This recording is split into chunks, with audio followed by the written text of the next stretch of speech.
The scent of orange blossoms and expensive perfume hung thick in the church air, making my stomach turn. I stood in the bridal suite, my hands trembling as Maria, my mother's oldest friend, adjusted the veil that had been in our family for 3 generations. The Venetian lace felt like a shroud against my skin. "Bellissima," Maria whispered, her weathered hands gentle on my shoulders. "Giovanni Caccini is a lucky man." Lucky. The word tasted bitter in my mouth. I was 22 years old, standing in a wedding dress worth more than most people's houses, about to marry a man who terrified me as much as he fascinated me. Giovanni Caccini, 37 years old, head of the Chicago branch of the Cosa Nostra, a man whose very name made grown men pale. And he was about to become my husband.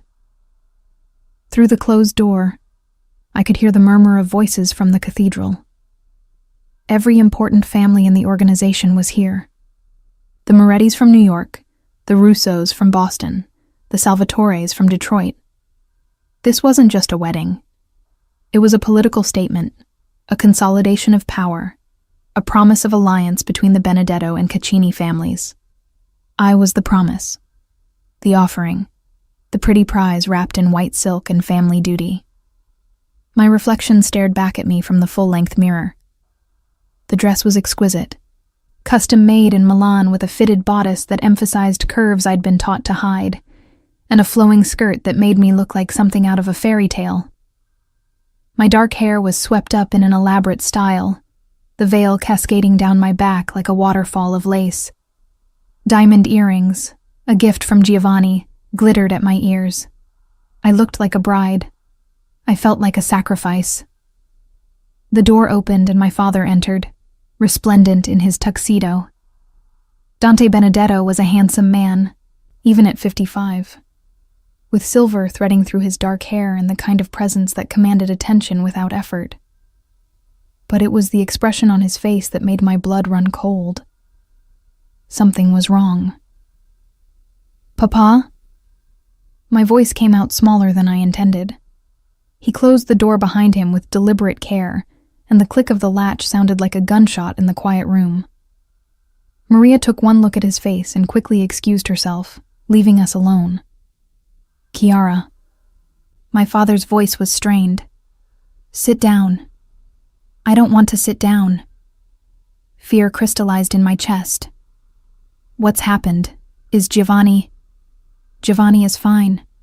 The words were clipped. Physically, at least. I pressed a hand to my stomach, where butterflies had been dancing all morning. "Then what?"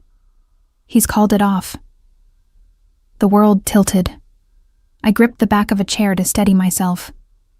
"What?" "The wedding." My father's jaw was tight with barely controlled rage. "Giovanni Caccini has decided he doesn't want to marry you." The words didn't make sense. Couldn't make sense. But everyone's here. The cathedral is full. The reception is... "I know where everyone is, Chiara."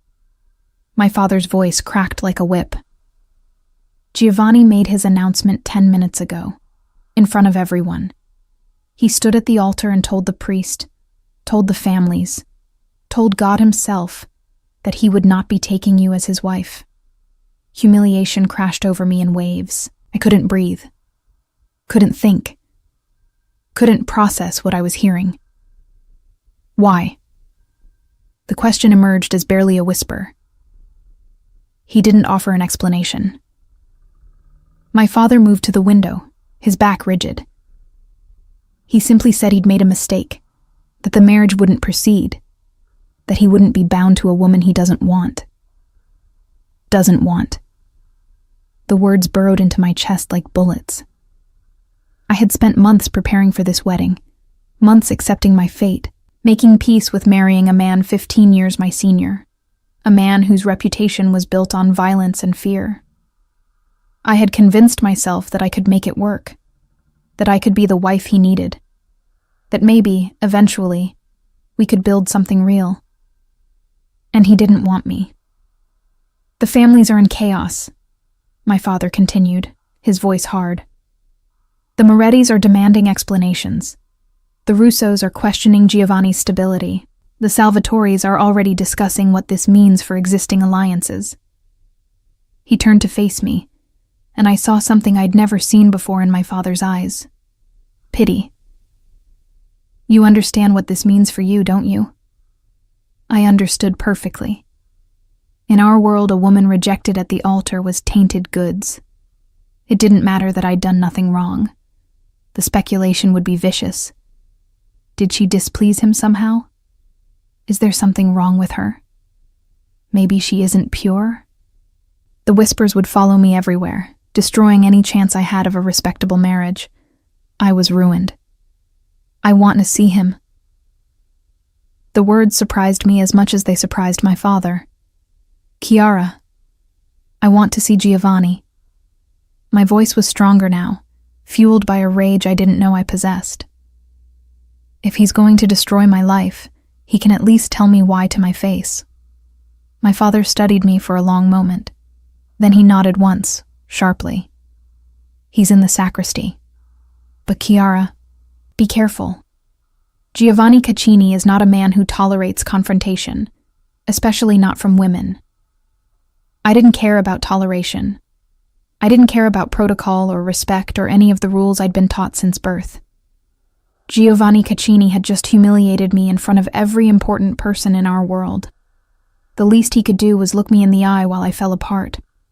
I gathered my skirts and swept past my father, ignoring his warnings. The hallway outside the bridal suite was empty, but I could hear the chaos from the cathedral. Raised voices, angry conversations, the sound of families fragmenting over broken promises. The sacristy was at the opposite end of the church. I walked through empty corridors, my heels clicking against marble floors, the train of my dress whispering behind me like ghostly witnesses. My heart pounded against my ribs, fear and fury warring for dominance. I didn't knock. I simply opened the door and walked in. Giovanni stood by the window, his back to me, one hand braced against the frame. He wore his tuxedo like armor, every line perfect, every detail precise. His dark hair was swept back from his face, and even from behind he radiated power and control. He didn't turn around when I entered, didn't acknowledge my presence, simply stood there, immovable as stone. Look at me. My voice echoed in the small room. For a moment, I thought he wouldn't obey. Then, slowly, he turned. The first time I'd met Giovanni Caccini, I'd been 17 years old.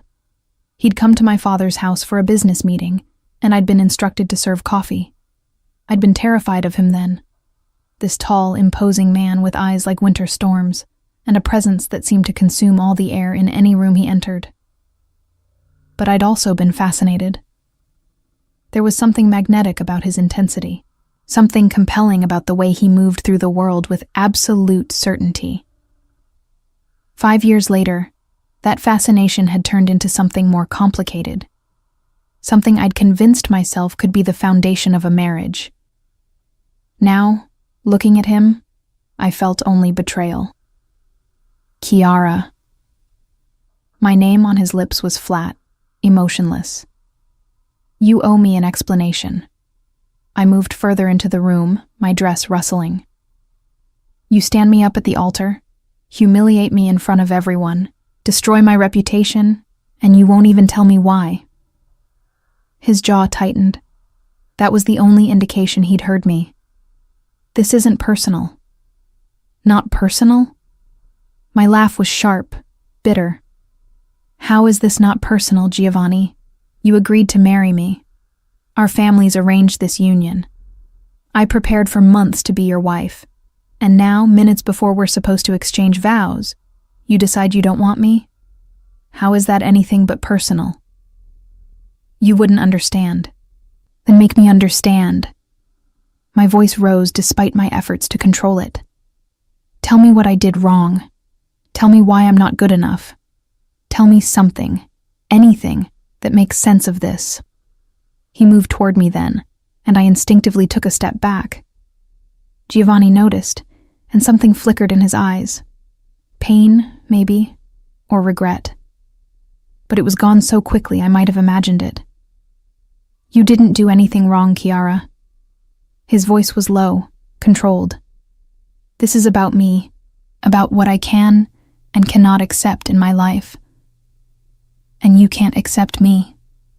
I can't accept what you represent. The words hit like a slap. What I represent. I'm not a symbol, Giovanni. I'm a person. A woman who was willing to bind her life to yours, who was prepared to stand beside you through everything, who... My voice broke. I hated that it broke. Hated showing weakness in front of this man who seemed carved from ice. Exactly. He cut me off, his tone sharp. You were prepared to stand beside me, to be loyal, devoted, committed. Do you have any idea what that kind of devotion means in my world, Kiara? It means I would have been a good wife. It means you would have become a weakness. The words were cold, final. In my position, I cannot afford weaknesses. I cannot afford to care about anyone or anything beyond the organization. The moment I let myself... He stopped abruptly, his jaw clenching. This is better for both of us. Trust me. Trust you? Disbelief colored my voice. You're destroying my life, and you want me to trust you? Your life isn't destroyed. You're young, beautiful, from a good family. You'll find another match. The casual dismissal ignited something inside me. I crossed the space between us before I could think better of it, standing close enough to see the gold flecks in his storm-gray eyes, close enough to smell his cologne, something expensive and distinctly him. You coward, I said softly. You're afraid. His eyes darkened dangerously. Watch your tongue, Kiara. Why? What are you going to do?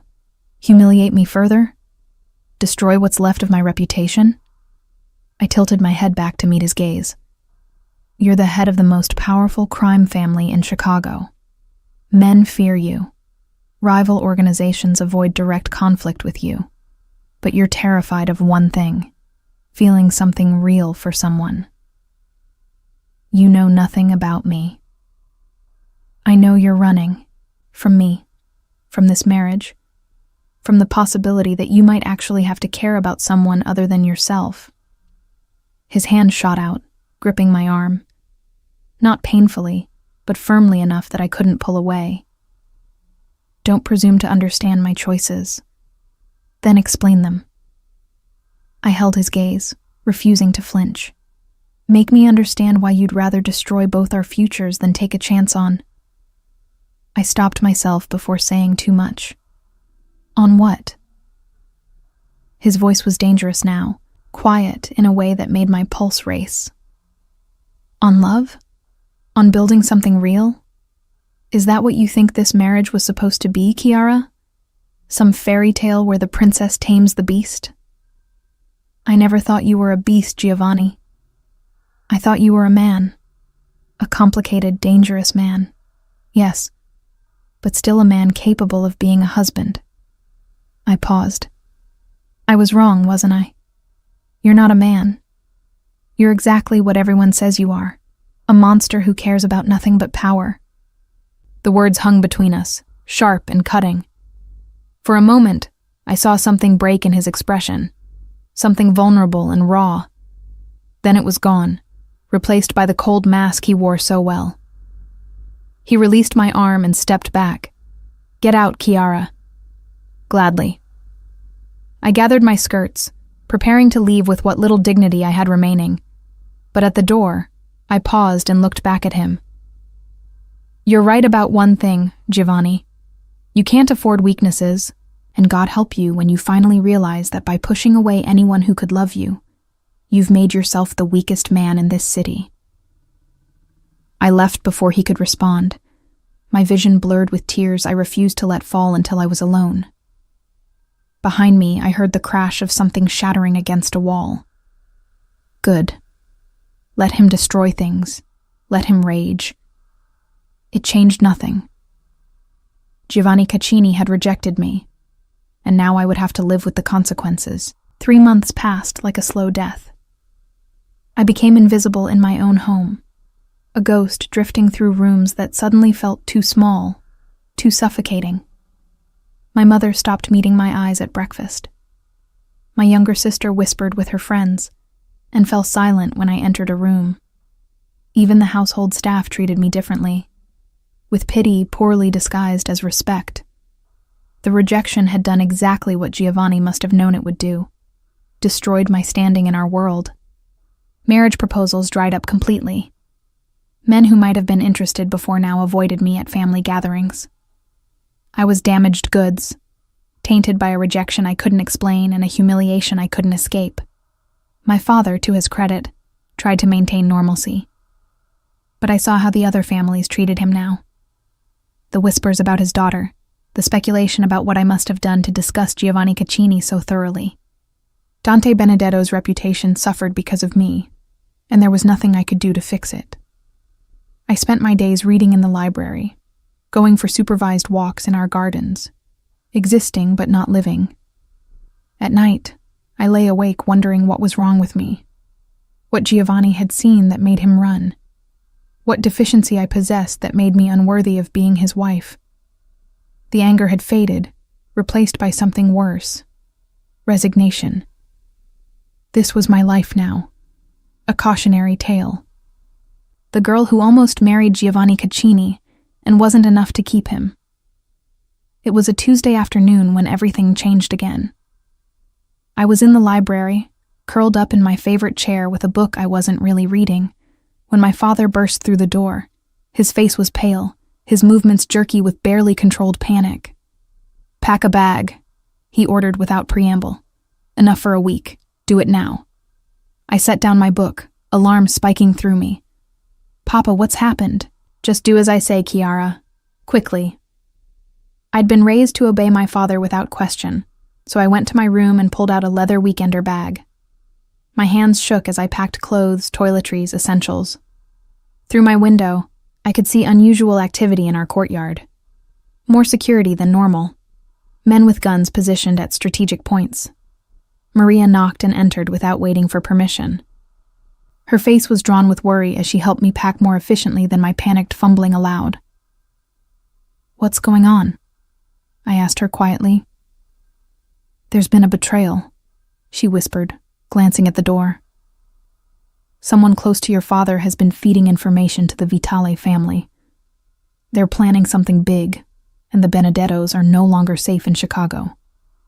The Vitales, a rival organization based in Philadelphia, known for their brutality and their long-standing grudge against the Chicago families. If they were moving against my father, it meant war. "Where are we going?" "You're going somewhere safe." Maria's hand stilled on the clothing she was folding. "Your father is sending you to the one man powerful enough to protect you from the Vitales." Ice spread through my veins. "No."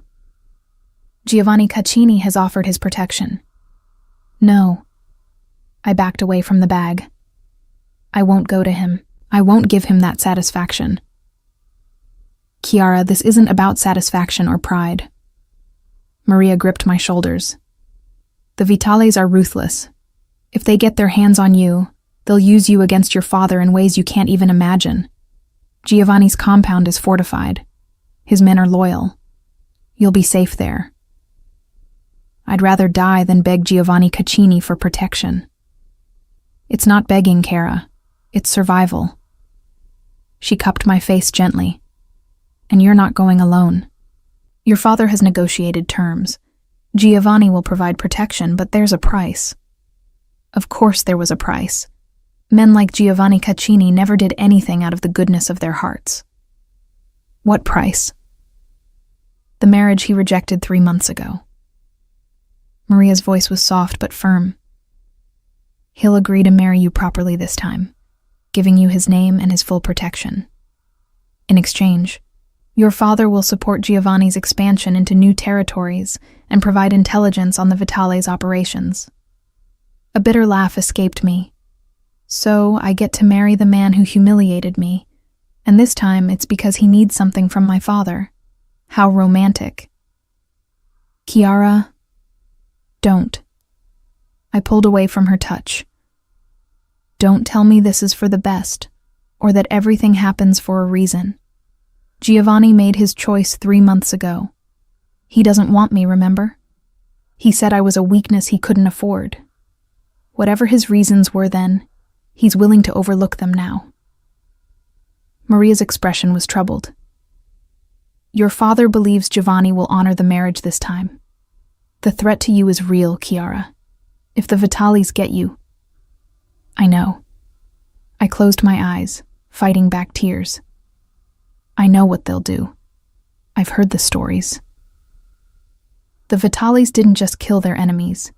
They destroyed them slowly, methodically, using every psychological and physical torture available. Women in particular were subjected to horrors designed to break both them and their families. My father was right to be terrified. I was right to be terrified. But going to Giovanni felt like jumping from one prison into another. How long do I have? I asked finally, opening my eyes.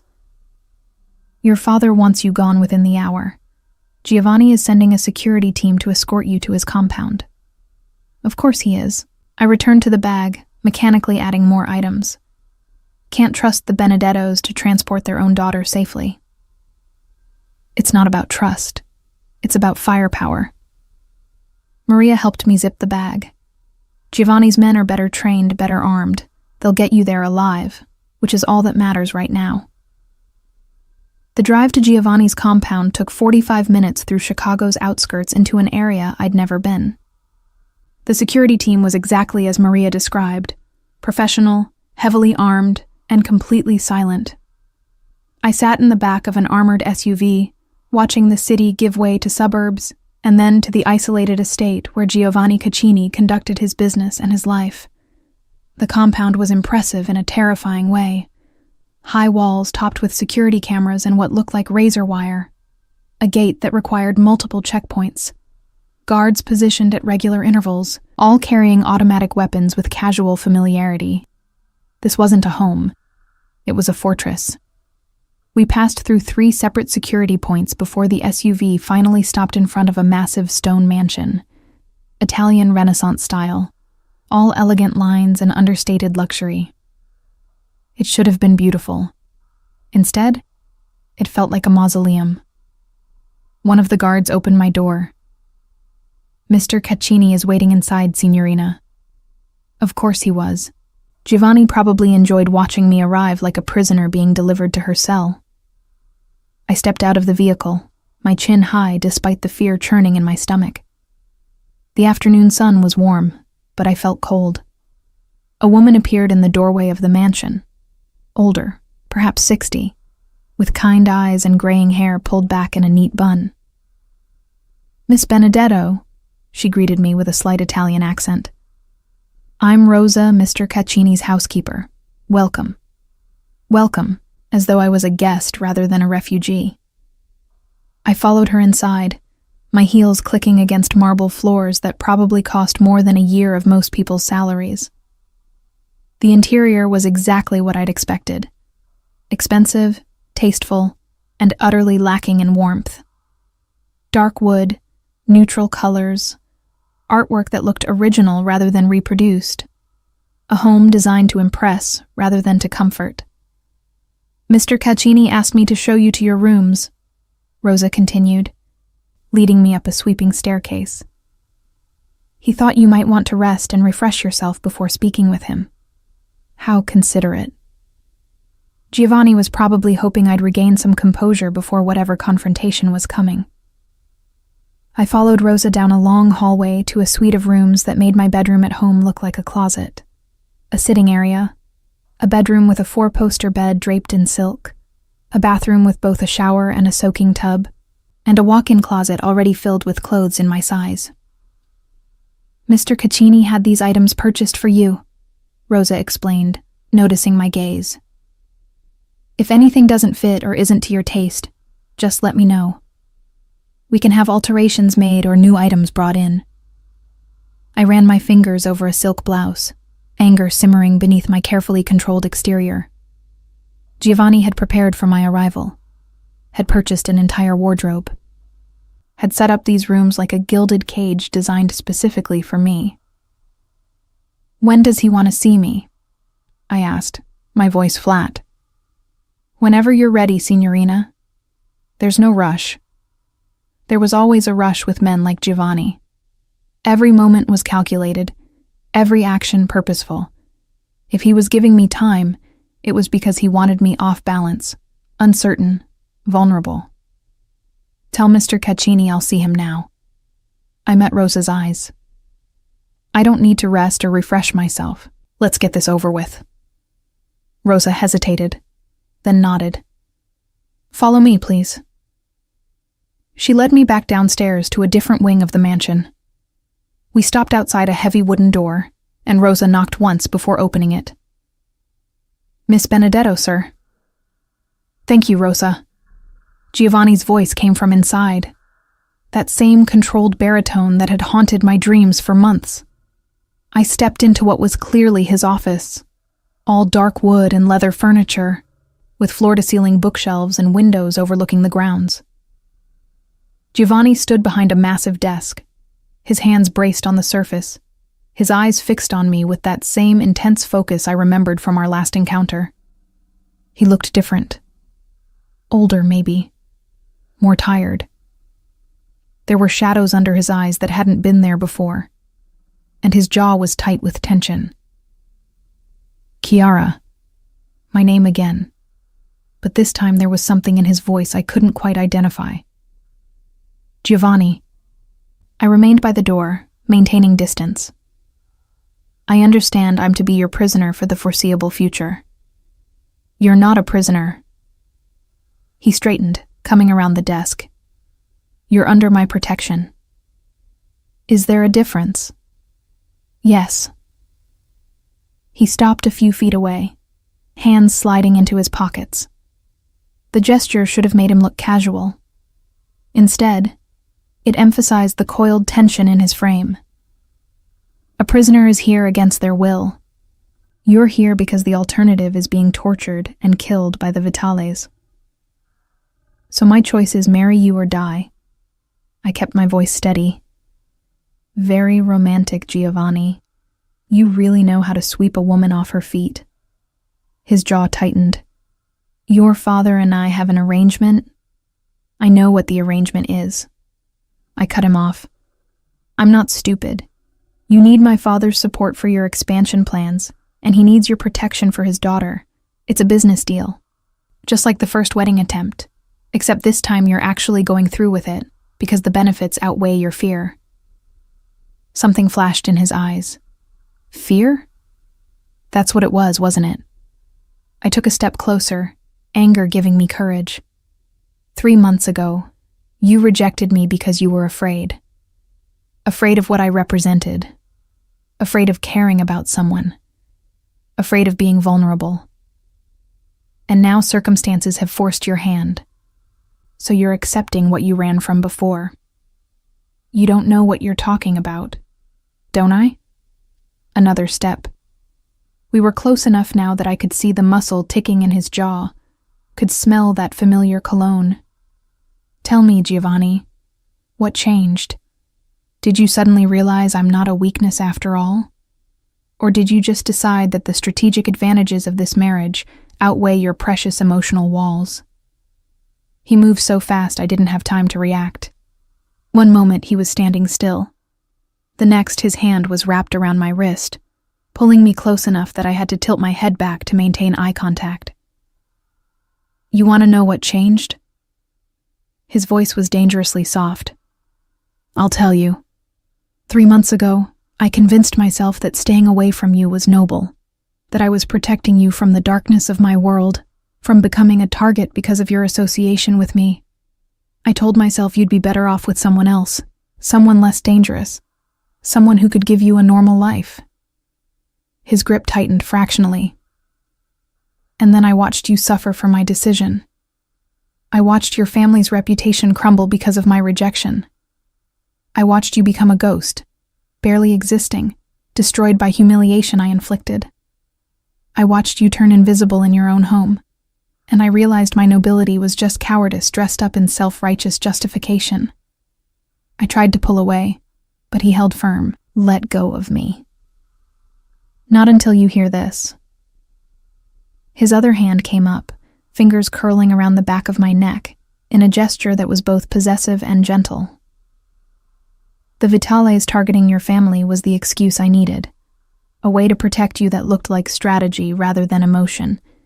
Your father's support helps me, yes, but I would have offered protection regardless.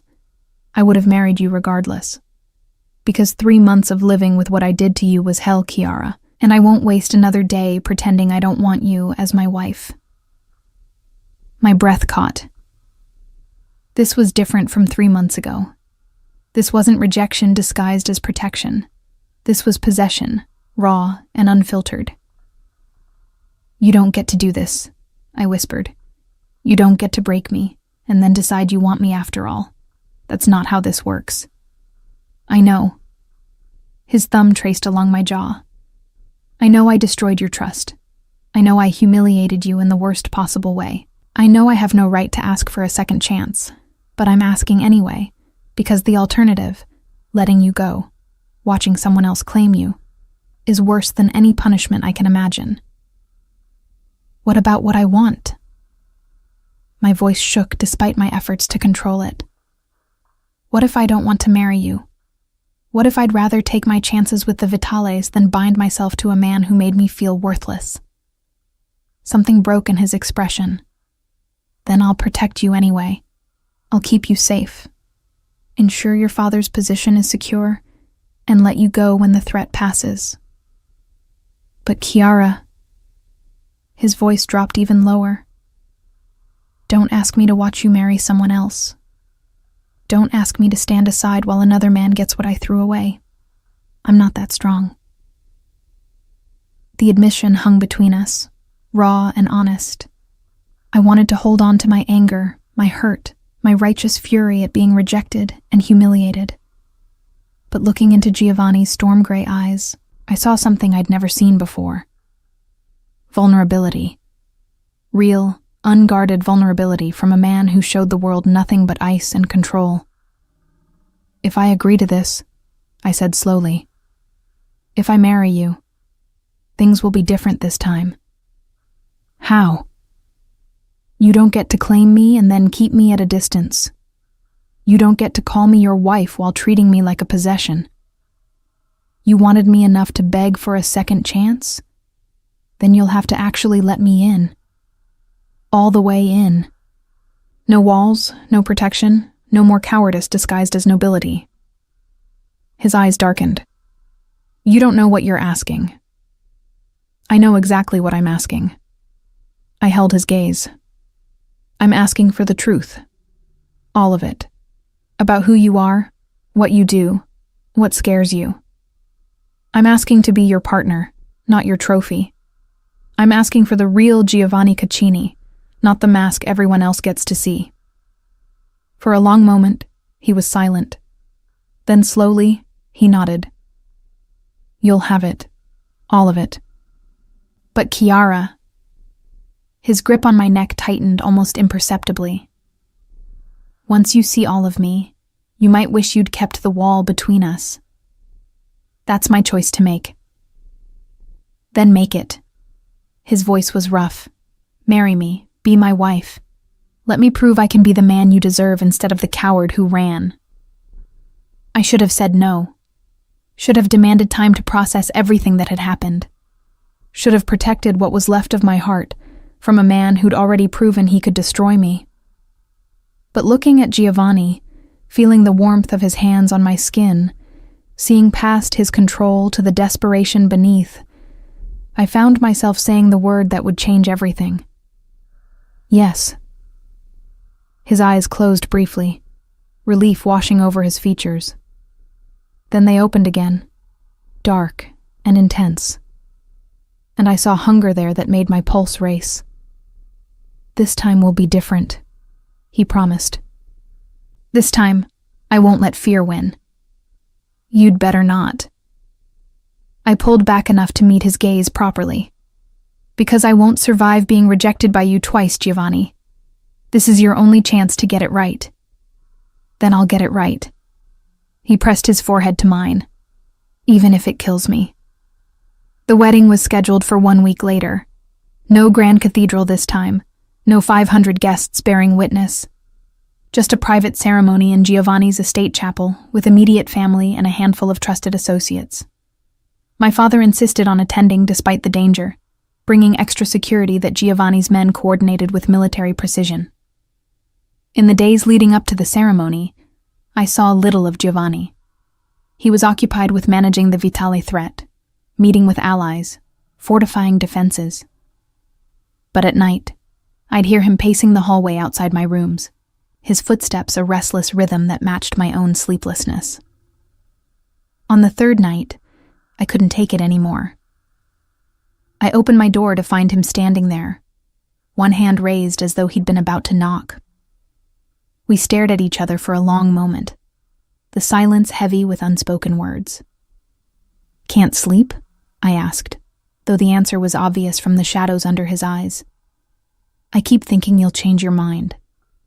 His voice was raw in a way I'd never heard before, that you'll wake up and realize marrying me is insane. It is insane. I stepped back, an invitation. But I said yes anyway. He hesitated on the threshold, and I saw the war playing out behind his eyes. Whatever walls he'd built around himself, they were fighting to stay intact even as he tried to tear them down for me. "Come in, Giovanni." I moved to the sitting area, curling up on the sofa. "If we're going to be married in 4 days, we should probably talk to each other like actual human beings." He entered slowly, closing the door behind him. Instead of sitting across from me, he surprised me by settling on the opposite end of the sofa, close enough that I could have reached out and touched him. "What do you want to know?" he asked. "Everything." I pulled my knees up, wrapping my arms around them. "But let's start with why you really rejected me 3 months ago. And don't give me the line about protecting me. I want the truth." He was silent for so long I thought he wouldn't answer. Then he leaned back, his head resting against the cushions, eyes fixed on the ceiling. "My father was a monster," he said finally. "I don't say that lightly. Luca Caccini was brutal, paranoid, and absolutely devoted to one person in his entire miserable life, my mother." I stayed quiet, sensing this was a story that couldn't be rushed. She was his weakness. Everyone knew it. And when I was 17, his enemies used that knowledge. Giovanni's jaw tightened. They took her, held her for 3 days while they negotiated terms with my father. He gave them everything they asked for: money, territory, intelligence on rival families, everything. And they killed her anyway. Slowly. Painfully. They sent him recordings of her final hours. Horror washed through me. Giovanni. My father never recovered. He continued as though I hadn't spoken. He became even more brutal, more paranoid. He died 5 years later, and I knew it was because losing her had destroyed him from the inside out. He'd been one of the most powerful men in the organization, brought to his knees by loving someone too much. Understanding began to dawn. So when you started to care about me, I saw my father's fate. He turned his head to look at me, and the pain in his eyes was stark and terrible. Every time I looked at you, every time you smiled at me during those months before the wedding, I felt myself falling.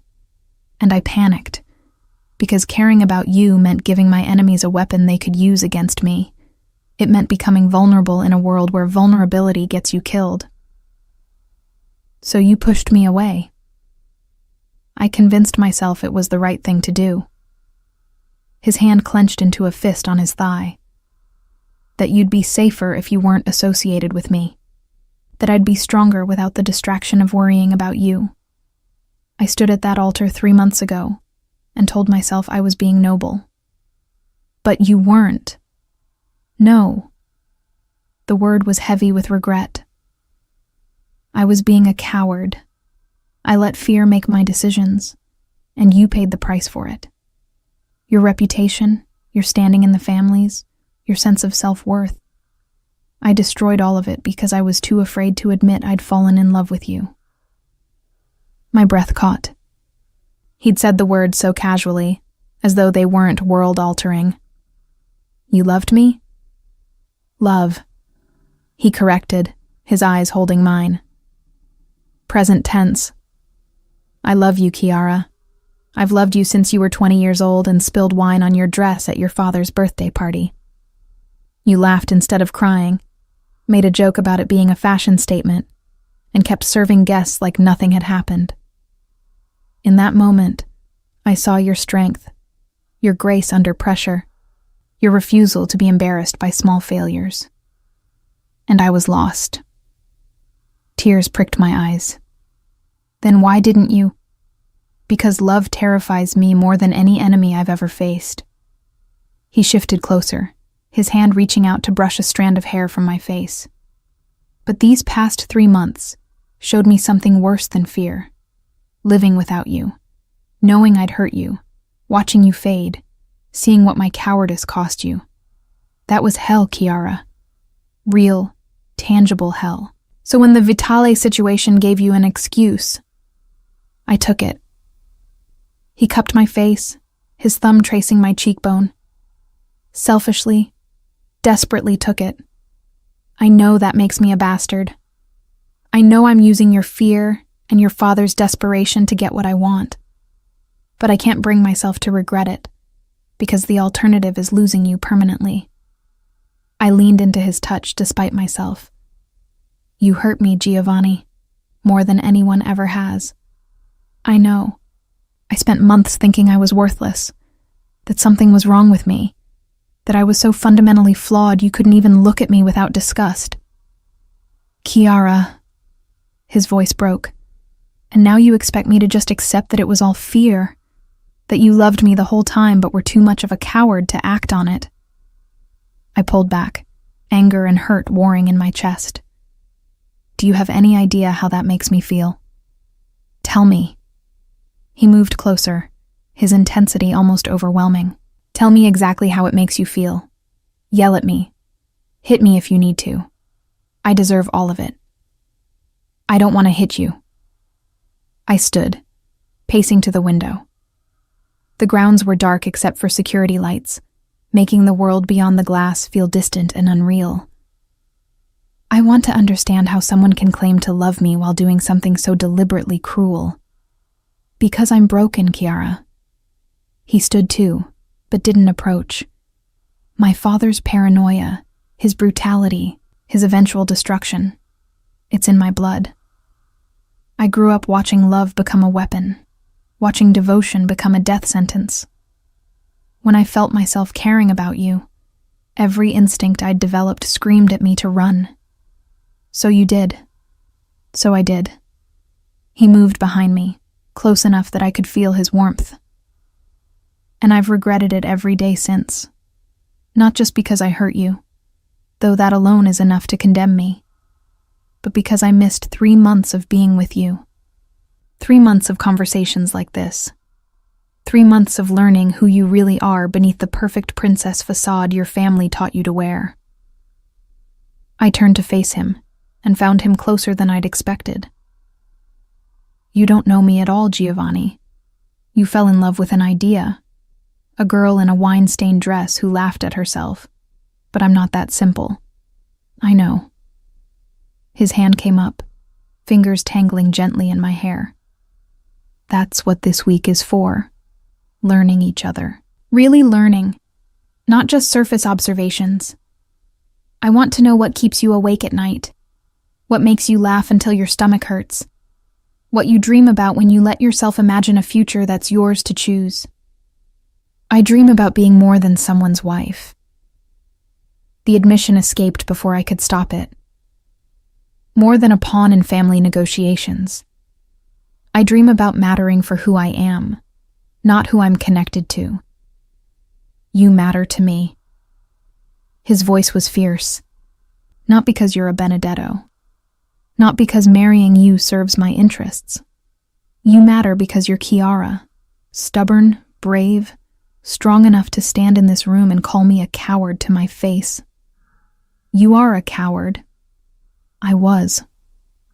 He pressed his forehead to mine. "But I'm trying not to be anymore. Give me a chance to prove it, Chiara. Let me spend the rest of my life showing you that my fear doesn't define us." I wanted to resist, wanted to hold on to my anger and hurt.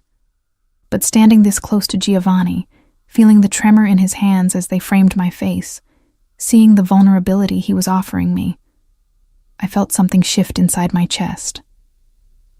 "If we do this," I said slowly, "if I really become your wife, I need a promise from you. Anything. No more running." I held his gaze. "When things get difficult, when you're scared, when your instincts tell you to push me away, you come to me instead. You talk to me. You let me help you carry whatever burden you're facing. Because I won't survive being abandoned by you again, Giovanni. This time has to be different, or it can't happen at all. It will be different." He kissed my forehead, my cheeks, the corner of my mouth. "I swear to you, Chiara. I swear on my mother's memory, on my position, on my life. I won't run from you again.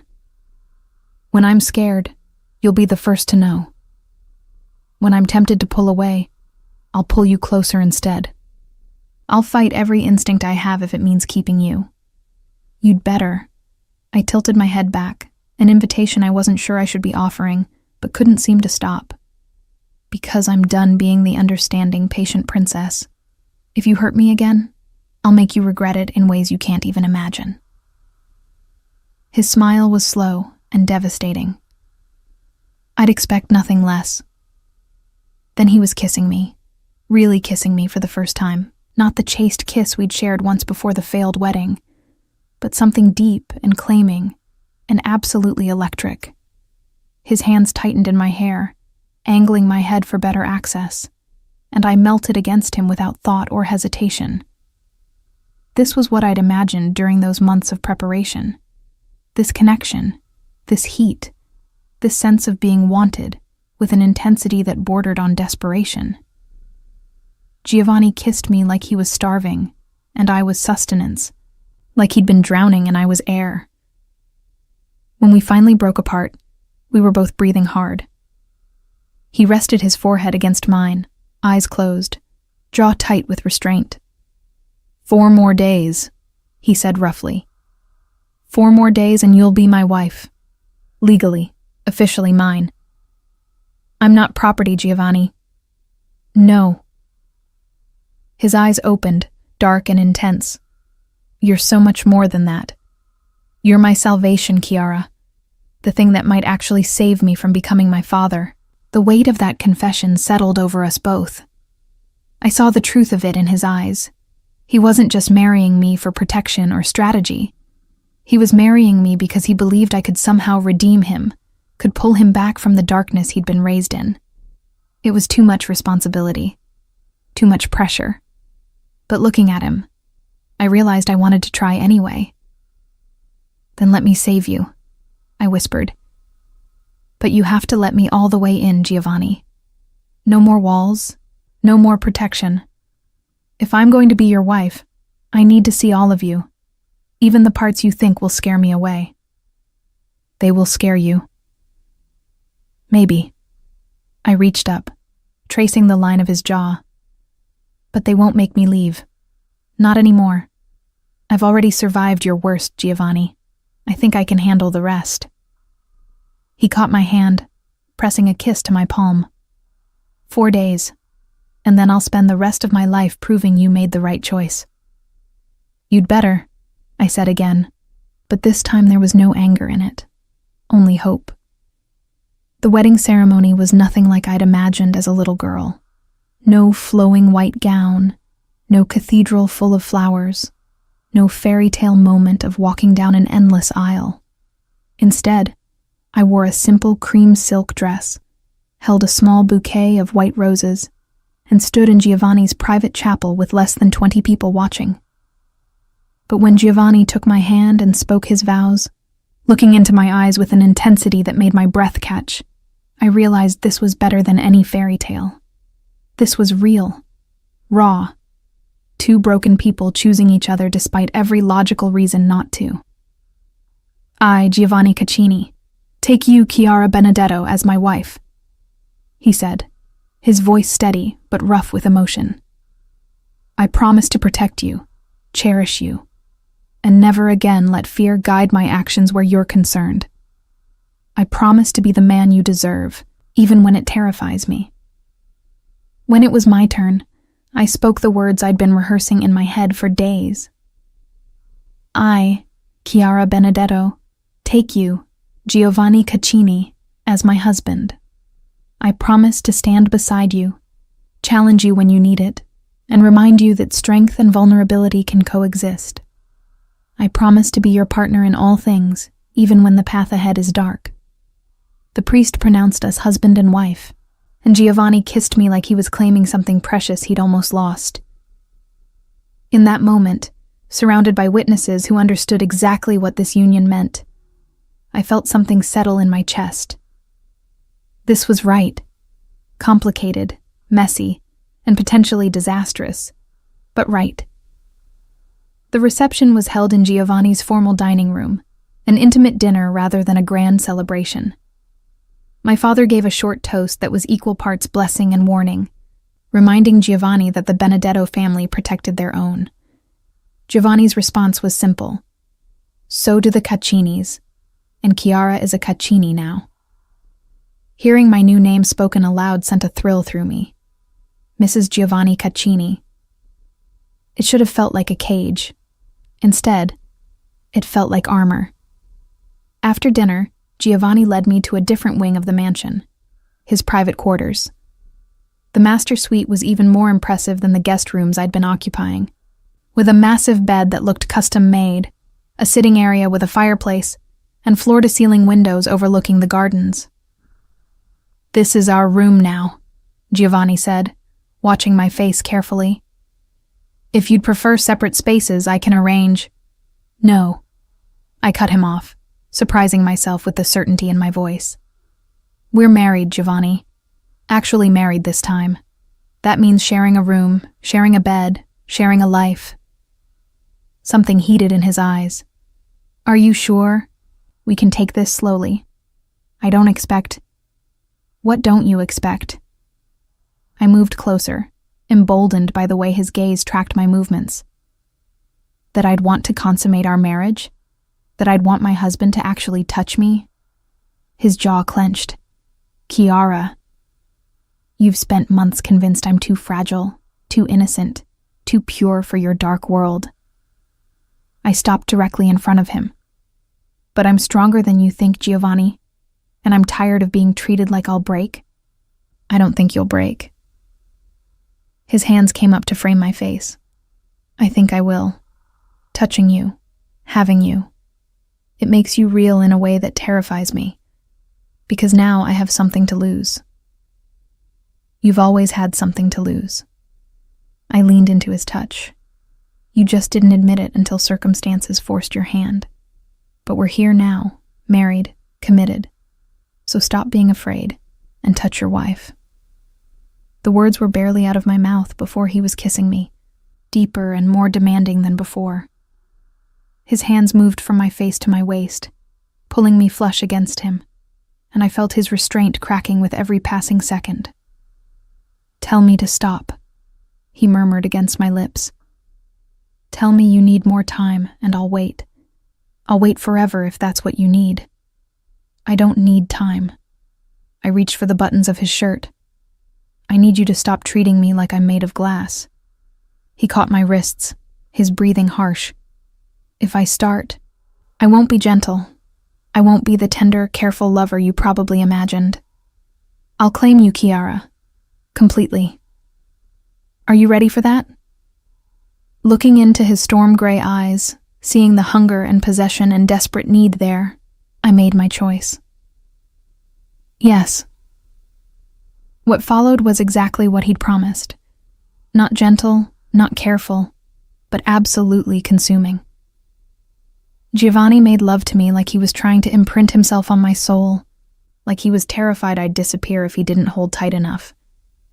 And I matched him, taking as much as I gave, showing him that I was stronger than he believed. Afterward, we lay tangled in sheets that cost more than furniture, my head on his chest, his fingers tracing patterns on my shoulder. For the first time since this entire ordeal began, I felt something close to peace. "I love you," Giovanni said into the darkness. "I know I've said it before, but now that you're truly my wife, I need you to understand how completely I mean it. You're everything, Chiara. Everything I thought I couldn't have, shouldn't want, would only destroy if I claimed. But you're mine now, and I'll protect that with everything I am. I love you too." The words surprised me, but they were true. Somewhere between his rejection and his redemption, I'd fallen for this complicated, dangerous man, even though you're infuriating and emotionally stunted and have the worst timing in history. He laughed, the sound rumbling through his chest against my ear. I'll take that as a ringing endorsement. We drifted toward sleep, secure in our new reality. But around 3 a.m, I was awakened by the sound of Giovanni's phone buzzing insistently on the nightstand. He answered it immediately, his voice sharp and alert, despite having been asleep moments before. "What?" A pause. "When?" Another pause, longer this time. "I'll be down in 5 minutes. Increase perimeter security and wake Dante." He ended the call and was out of bed before I could form a question. "Giovanni? What's wrong?" "The Vitales are moving faster than we anticipated." He was already pulling on clothes. "They've made contact with someone inside our organization, a traitor feeding them information." Ice spread through my veins. "Who?" "That's what we're about to find out." He leaned down, pressing a quick, hard kiss to my mouth. "Stay here. Lock the door after I leave and don't open it for anyone except me or Rosa. Understood? You can't just leave me here without explanation. Chiara." He gripped my shoulders. "I need you safe. That's my only priority right now. Promise me you'll stay here." I wanted to argue, wanted to demand he treat me like a partner rather than something to be protected. But the fear in his eyes, real, visceral fear, stopped me. "I promise. But Giovanni, be careful." "Always am." He kissed me again, then was gone. I locked the door as instructed and paced the room, unable to settle. Through the windows I could see increased movement on the grounds. More guards, more lights, a level of activity that suggested serious threat. An hour passed. Then 2. I was considering breaking my promise and going to find out what was happening when I heard footsteps in the hallway. Heavy, purposeful, but wrong somehow. Not Giovanni's stride. The doorknob rattled. "Mrs. Caccini, Mr. Giovanni sent me to move you to a more secure location." I didn't recognize the voice, and Giovanni would have called to warn me if he was sending someone. My hand moved to my phone, but before I could dial, the door burst inward, lock shattered by brute force. 3 men entered, guns drawn. The lead one smiled coldly. "Mrs. Caccini, the Vitales send their regards." I'd been kidnapped before breakfast on my wedding night. The irony wasn't lost on me as the Vitales men forced me into an SUV, zip-tied my wrists, and drove me away from Giovanni's compound at speeds that suggested they weren't concerned about traffic laws. The man who'd broken down my door, Marco, I heard the others call him, kept his gun trained on me the entire ride. "Nothing personal, Signora, but you're worth more to us as leverage than as a corpse. Behave yourself and you'll survive this." I didn't respond. Couldn't respond past the terror lodging in my throat. Everything Giovanni had feared, everything he'd warned me about, was happening. I'd become the weapon his enemies would use against him. We drove for perhaps 20 minutes before pulling into what looked like an abandoned warehouse district. The building they took me to was nondescript from the outside, but inside had clearly been prepared for my arrival. A chair bolted to the floor, industrial lighting, cameras positioned at multiple angles. They were going to record whatever they did to me.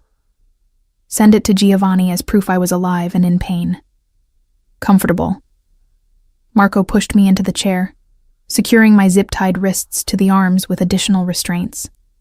I know it's not the luxury you're used to as Mrs. Cazzini, but you won't be here long, just until your husband agrees to our terms. He won't negotiate with you. I forced my voice to stay steady. Giovanni doesn't make deals with people who threaten his family. Is that what you are now? Family? Marco crouched in front of me, his smile unpleasant. Funny. We heard he rejected you at the altar 3 months ago. Humiliated you in front of everyone. Seems like a strange definition of family. That was before you became useful. He stood, pulling out his phone. See, we know exactly why Giovanni Caccini suddenly decided to marry you after all. Your father's support, strategic advantage, consolidation of power.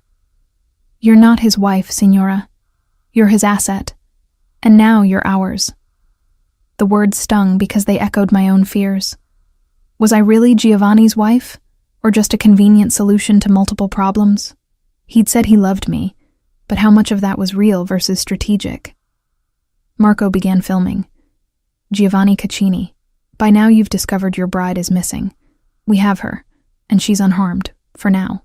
But that will change if you don't meet our demands.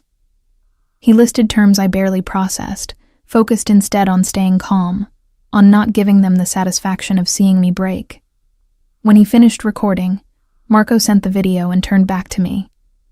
Now we wait. Shouldn't take long. A man like Caccini, he'll move fast when his pretty young wife is in danger. But hours passed with no response. Dawn came, then morning, then afternoon.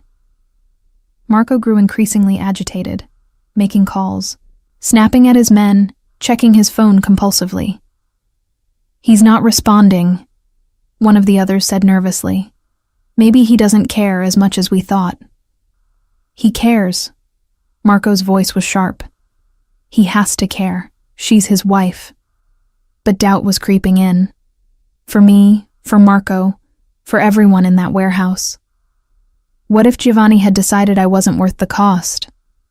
What if 3 months ago had been the truth and this marriage was just strategy? It was nearly dark when everything changed. One of Marco's men burst through the door, face pale with panic. They're here. Caccini's men. They've surrounded the building. Marco swore viciously. How many? All of them. It's not just a rescue team. It's an army. Through the walls, I could hear it. The sound of vehicles, of coordinated movement, of a force that vastly outnumbered the handful of men guarding me. Marco grabbed my arm, hauling me up, pressing his gun to my temple. Nobody moves, he shouted to his men. We still have her. That's our leverage. The door exploded inward, not picked or forced, but blown completely off its hinges. Men poured through, heavily armed, moving with military precision. And behind them, dressed all in black with a gun in each hand, and murder in his eyes, came Giovanni. He took in the scene instantly. Me restrained to the chair, Marco with a gun to my head, the other Vitale soldiers scrambling for their weapons. His gaze locked onto mine for just a moment, and I saw something in his expression that stole my breath. Not strategy, not calculation, pure, absolute rage at seeing me threatened. Let her go, Marco.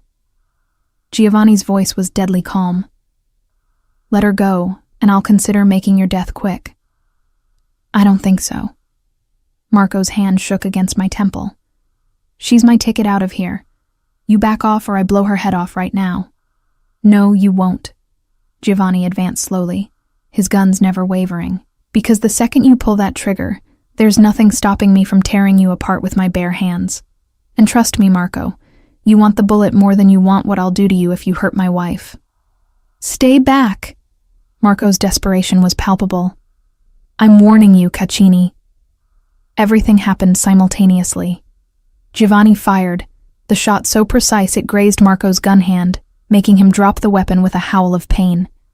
In the same motion, Giovanni was across the room, his fist connecting with Marco's jaw hard enough that I heard bone crack. Marco went down like a stone. Giovanni's men moved on the others with ruthless efficiency. Within seconds, every Vitale soldier was disarmed, restrained, or unconscious. And through it all, Giovanni never looked away from me.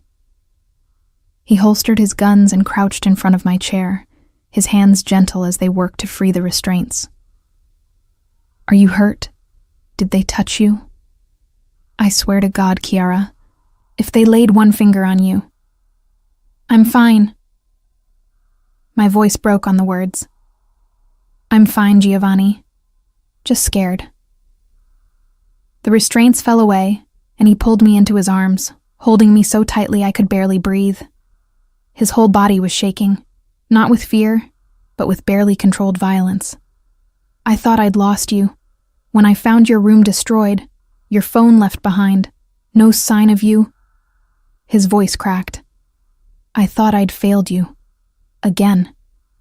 "The traitor?" I managed to ask, my face pressed against his chest.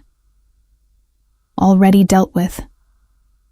His tone suggested the fate hadn't been pleasant. It was Carlo, one of my own captains. He'd been feeding the Vitales information for months, waiting for the perfect opportunity.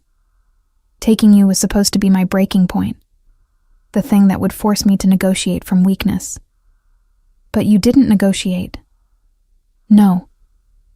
He pulled back enough to cut my face, his eyes fierce. I hunted. I called in every favor, activated every asset, mobilized every man loyal to me. The Vitales thought taking you would make me vulnerable. Instead, it made me lethal. Marco groaned from where he lay on the floor, blood streaming from his broken nose. Giovanni's gaze shifted to him, something cold and terrible entering his expression. "Take him," he ordered his men, and the others. "Make an example of what happens to people who threaten the Caccini family." "Giovanni," I started, but he was already lifting me, carrying me out of that warehouse like I weighed nothing. Outside, a convoy of vehicles waited, more security than I'd ever seen. He settled me in the back of his SUV, then climbed in beside me, pulling me back into his arms. "Take us home," he ordered the driver, "and double security at the compound. I don't want a mouse getting through our perimeter without my knowing about it." As we drove away, I felt the adrenaline draining, leaving me exhausted and shaking. Giovanni's arms tightened around me, and I heard him murmuring something in Italian against my hair. A prayer, maybe, or a promise. "You came for me," I said softly. "Of course I did." He tilted my face up to his.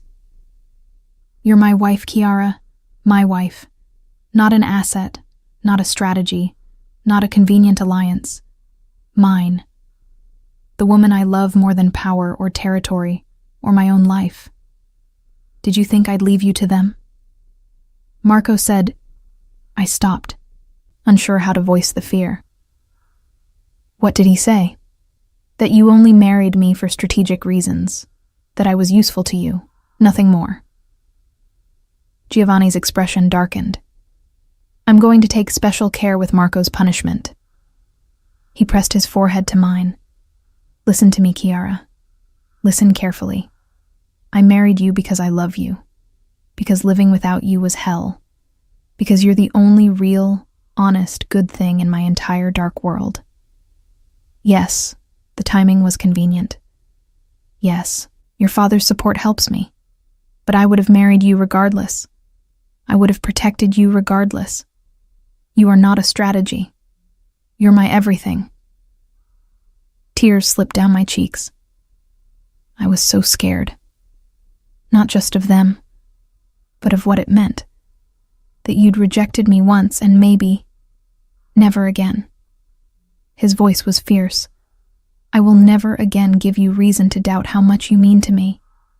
Every day for the rest of our lives, I'll prove that marrying you was the best decision I ever made. I'll show you that my love is real, not strategic, that you're cherished, not used. Promise? I promise. He kissed me then, gentle despite the violence still thrumming through him. And I keep my promises, Chiara. Always. Back at the compound, Giovanni carried me directly to our room despite my protests that I could walk. He set me on the bed and proceeded to check every inch of me for injuries, his hands careful but thorough. I'm fine, I insisted again. Really, they didn't hurt me. They scared you. They took you from our bed on our wedding night. They made you feel unsafe in the one place that should be sacred. His jaw was tight. That's unforgivable. But you found me. You saved me. I should have prevented it entirely. He sank onto the bed beside me. This is exactly what I feared, Chiara. This is why I tried to push you away. Because being with me paints a target on your back, makes you vulnerable to people who want to hurt me through you. And yet I'm still here. I took his hand. Still your wife. Still choosing you despite the danger. That should tell you something, Giovanni. It tells me you're braver than I deserve. No. I moved into his lap, straddling him, forcing him to meet my eyes. It tells me that love is worth the risk. That being with you, really being with you, is better than a safe, empty life without you. Today was terrifying. But you know what I realized while I was tied to that chair?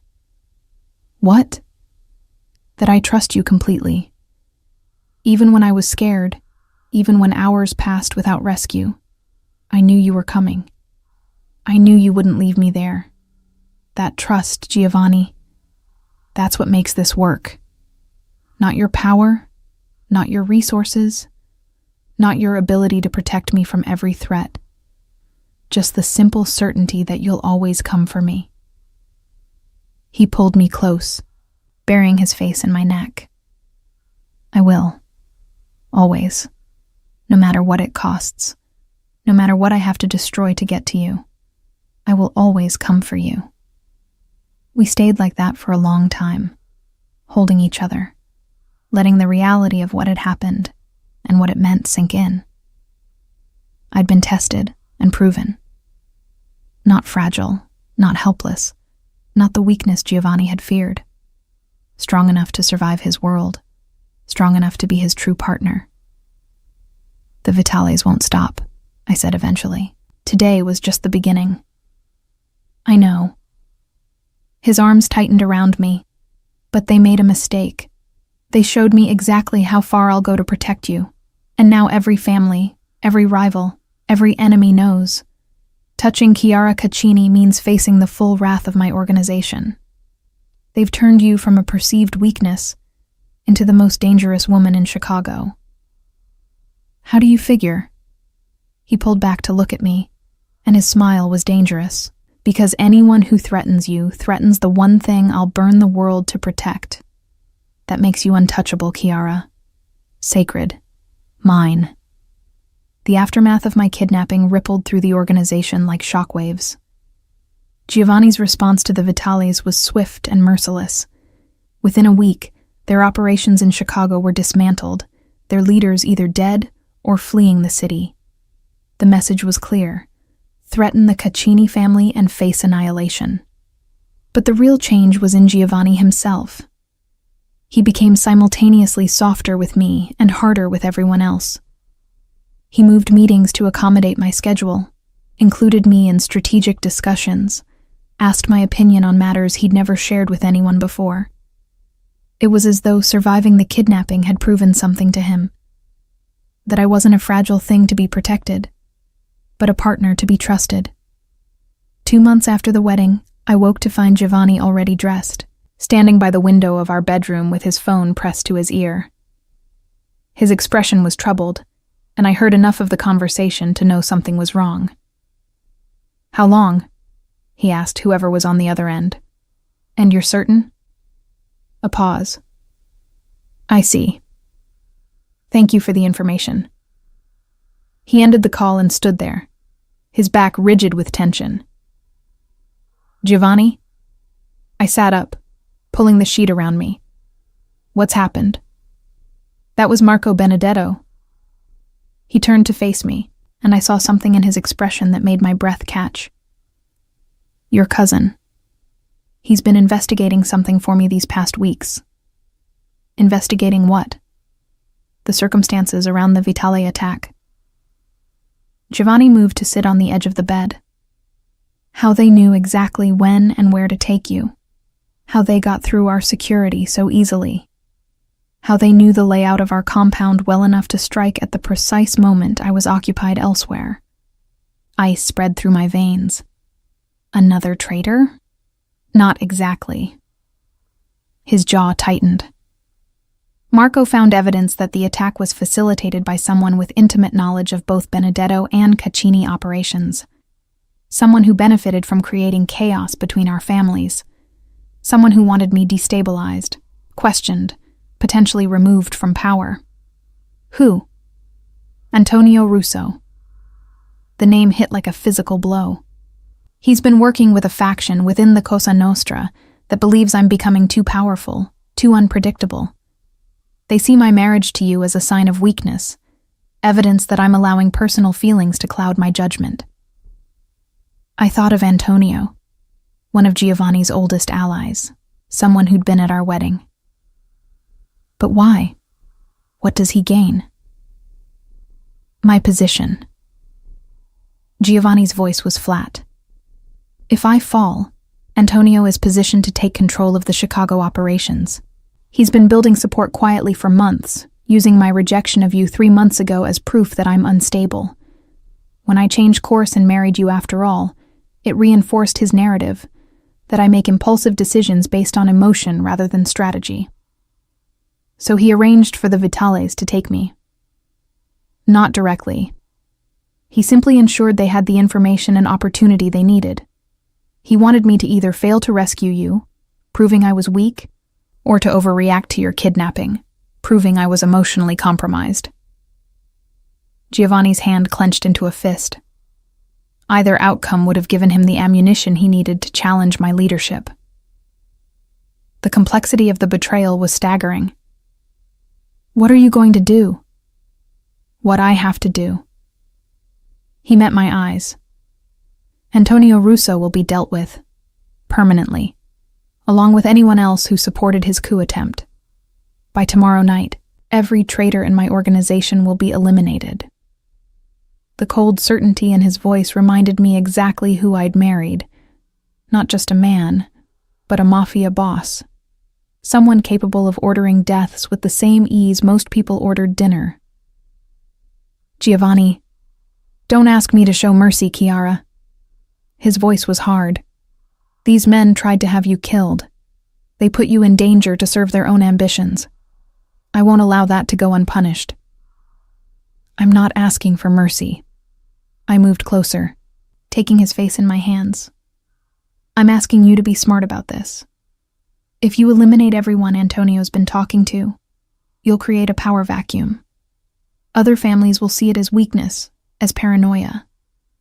You'll be proving his point about being compromised by emotion." He tried to pull away, but I held firm. "Listen to me. Yes, Antonio needs to be dealt with. Yes, the traitors need to face consequences. But you need to do it strategically, not out of rage. Show the families that you're in control, that you're making calculated decisions, that loving me doesn't make you weak, it makes you stronger." "How?" The question was rough. How do I punish the people who threatened my wife without looking emotional? By making it about business, not revenge. I released him, my mind already working through possibilities. Antonio wanted your position because he thinks you're unstable. So prove him wrong. Present evidence of his betrayal to the Council of Families. Let them see that he was willing to ally with the Vitales, our enemies, for personal gain. That's not just treason against you. It's treason against the Cosa Nostra itself. Understanding dawned in his eyes. Make it about loyalty to the organization, not about you protecting me. Exactly. I moved to our closet, pulling out clothes. Call a meeting of all the major families. Present your evidence. Let them vote on Antonio's fate. That way, his death becomes a collective decision, not your emotional reaction. And anyone else who supported him will be too afraid to show their hand. Giovanni watched me dress, something like awe in his expression. When did you become a strategist? I've always been one. I met his gaze in the mirror. You just weren't paying attention. Being decorative doesn't mean being stupid, Giovanni. Your world isn't that different from the one I was raised in. It's all about appearances, alliances, and knowing when to strike. I'm sorry. The apology was quiet but sincere. For ever thinking you were just a pretty face. For not seeing your intelligence, your strength, your ability to match me in ways that matter. You're seeing it now. I turned to face him. That's what counts. Now make the calls, set up the meeting, and let's end this threat together. The council meeting was held 2 days later in neutral territory, a private estate that had been used for Cosa Nostra business for generations. Every major family was represented, their leaders sitting around a massive table that had witnessed countless negotiations, betrayals, and executions. I sat beside Giovanni, the only woman in the room. Some of the older men had objected to my presence, but Giovanni had been firm. Chiara is my wife and my partner. She has as much right to be here as any of you. Anyone who disagrees can leave now. No one left. Antonio Russo sat across from us, his expression carefully neutral. But I saw the calculation in his eyes, the way he assessed every face around the table, looking for allies. Giovanni stood, commanding immediate attention. Gentlemen, thank you for coming. I've called this meeting to address a matter of treason within our organization. Murmurs around the table. Antonio's expression didn't change. 2 months ago, my wife was kidnapped by the Vitales. Giovanni's voice was controlled, businesslike. At the time, we believed it was simply an opportunistic attack. But recent investigation has revealed something more disturbing. The attack was facilitated by one of our own. He nodded to Marco Benedetto, who stood and distributed folders to everyone present. Inside, you'll find documented evidence of communications between Antonio Russo and representatives of the Vitale family.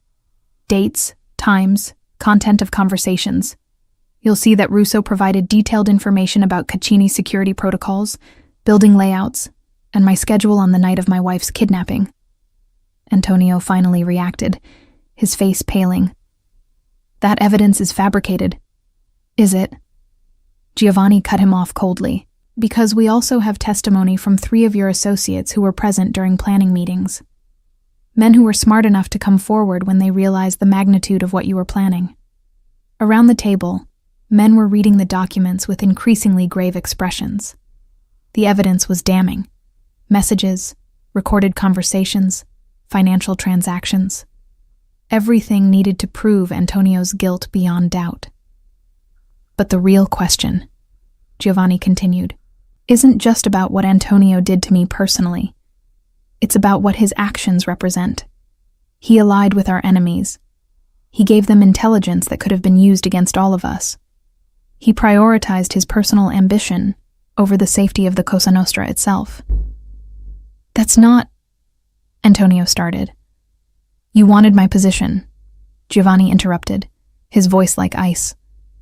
You convinced yourself I was weak because I fell in love with my wife. You saw emotion as vulnerability and decided to exploit it. But here's what you failed to understand, Antonio. Loving Chiara doesn't make me weak. It makes me absolutely ruthless about protecting what's mine. And what's mine includes this organization, these families, every man at this table. He leaned forward, hands braced on the table. Antonio Russo betrayed us all for personal gain. The question now is, what do we do about it? The vote was unanimous. Antonio's fate was sealed not by Giovanni's rage, but by the collective judgment of the families he'd betrayed. He was stripped of his position, his assets seized, and sentenced to death, executed not as revenge for threatening me, but as punishment for treason against the organization. I watched Giovanni throughout the proceedings, seeing how he maintained perfect control, how he let the evidence speak for itself, how he made it about principle rather than emotion. This was the man he truly was, capable of both profound love and absolute ruthlessness, able to separate personal feelings from strategic necessity. When it was over and we returned to the compound, Giovanni pulled me into his study. You were right, about all of it. If I'd just eliminated Antonio out of rage, it would have created exactly the chaos he wanted.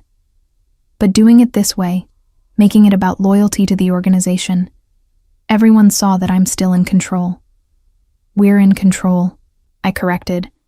This is a partnership, remember? A partnership. He repeated the word like he was tasting it. I like that. He pulled me close, his hands settling on my waist. I love you, Chiara Caccini. More than I thought it was possible to love anyone. And I'm sorry it took me so long to realize that loving you doesn't make me weak. It makes me unstoppable. I love you too.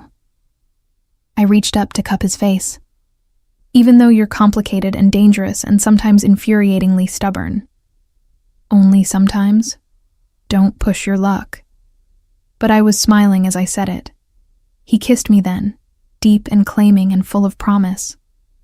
When we finally broke apart, he kept his forehead pressed to mine. I have something for you. What? He moved to his desk and retrieved a folder, handing it to me. Inside were documents, property deeds, business licenses, bank account information. I've been working on this for weeks. It's a foundation in your name, funded by a percentage of my legitimate businesses. You'll have full control over its operations and direction. I stared at the papers, overwhelmed. Giovanni, this is your independence.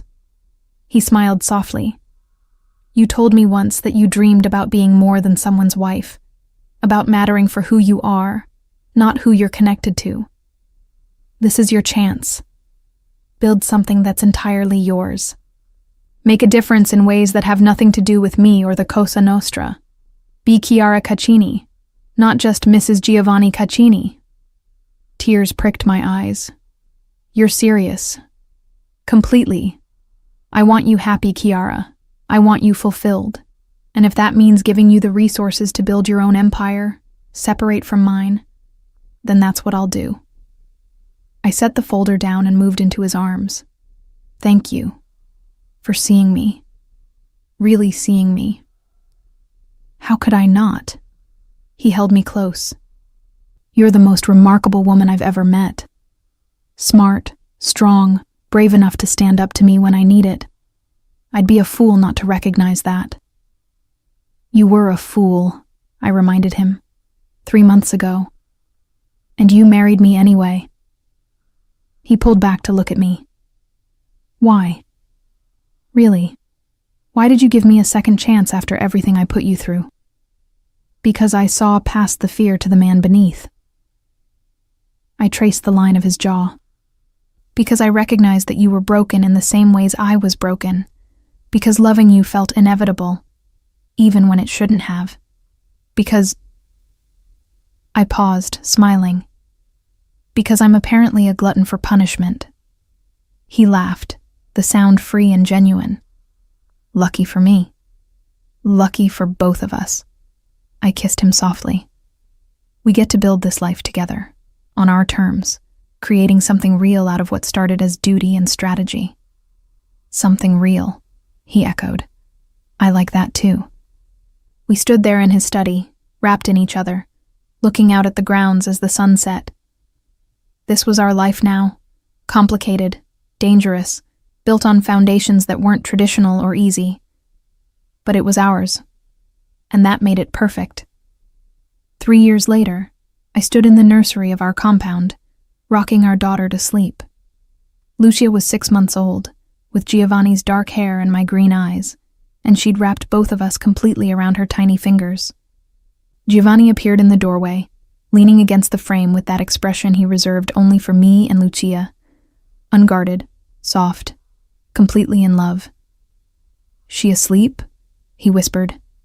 Finally. I placed Lucia gently in her crib, watching her settle with a soft sigh. "She fought it tonight.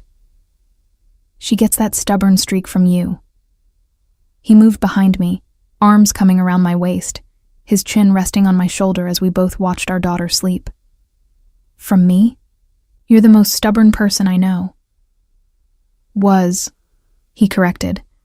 "Was the most stubborn. You've mellowed me."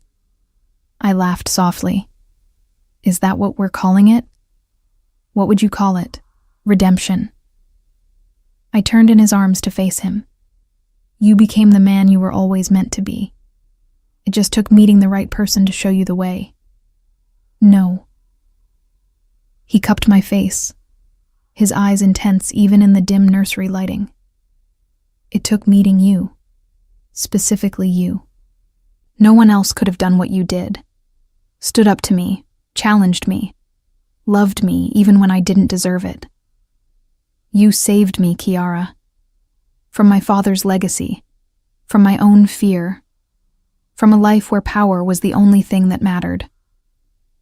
We saved each other." I pressed my palm over his heart.